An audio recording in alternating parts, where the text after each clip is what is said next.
If you want to create Snapchat private story, watch this video carefully. First, open the updated Snapchat application. Now click on the profile icon in the top corner.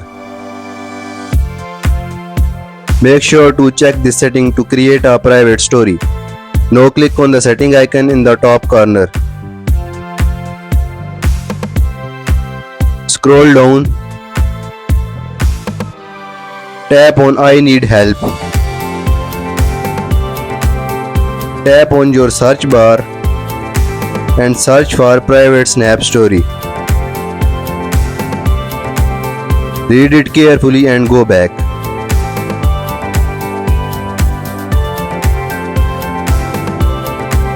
Now click on new story. Tap on new private story. Add the friends you want to add to your private story. Now tap on create story. Rename your story.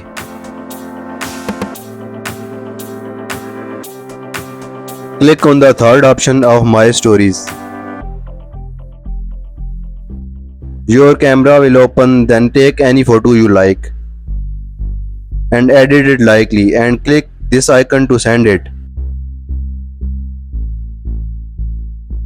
You can see your story has been uploaded successfully. Now subscribe my channel.